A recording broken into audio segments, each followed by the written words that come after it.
Good evening, everybody. I'm Mike Naso with this Sunday evening update on the tropics. We are still watching devastating floods down in Texas, many lives lost. It has just been a rough couple of weeks down there for those folks. Also, we had a lot of flooding in North Carolina, in part due to Tropical Storm Chantal. Right now, we don't have anything else in the tropics except this one region off the northeast Florida coast that could potentially develop as it heads towards the Florida coastline and into the Gulf of Mexico. I will show you more about that in just a second. Here's the latest from the National Hurricane Center as of 7 p.m. Eastern Sunday night. There's a 20% chance of a tropical cyclone forming in the next week. It's a trough of low pressure located offshore the North Florida coast over the Atlantic. Right now, it's just disorganized showers and thunderstorms. However, it should move westward across Florida in the next day or so and into the northeast Gulf by late on Tuesday, and we could see conditions that might favor gradual development while it moves westward over the north central portions of the Gulf.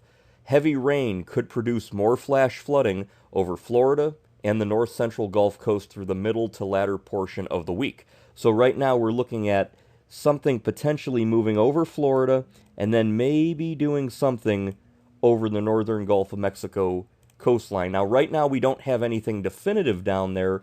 I do see maybe a little spin in here, but it's very disorganized.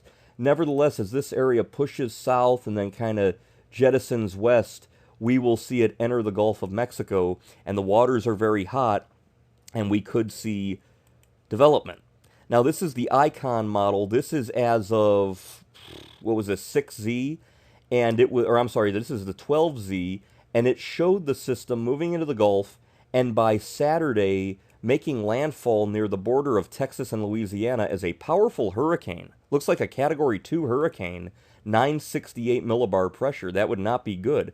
Now we have a newer run of the Icon, not as strong, but still it looks like a hurricane landfall over Louisiana. So that would be something developing south of Florida and then kind of paralleling the Gulf Coast and making landfall.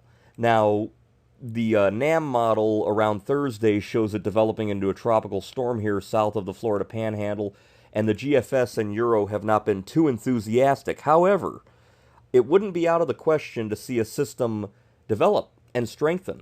The upper level winds are getting more favorable in this area. It should have hot water, and I'm a little bit bullish. I could be totally wrong, but I think it's possible. I think if you're in Louisiana or even Texas, keep an eye out over the next 5 to 7 days, just because we have a lot of hurricanes, run-of-the-mill Category 1 hurricanes, that strike Texas in July every few years. Hurricane Dolly, or I'm sorry, Hurricane Claudette, July of '03, Hurricane Dolly, July of '08, Hurricane Hannah, July of 2020. That was 5 years ago.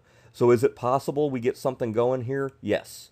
Could it not develop? Yes. It's just something to watch right now, but I would say keep an eye on it.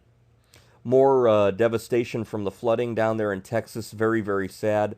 Hundreds of people have lost their lives, and we are seeing just devastating impacts there. And when you look at the radar, as I put it into motion, still heavy rainfall, relentless over areas of Texas, and that is only going to cause more and more flooding as time goes by. Florida, you've got some rain, and that will get worse as our system moves over the coastline and into the Gulf of Mexico. So we're going to keep an eye on all this, the flooding in Texas, as well as a potential tropical cyclone that might develop over the coming days around Florida and the northeast Gulf of Mexico. I'm Mike Naso, and I'll talk to you next time with more on the tropics.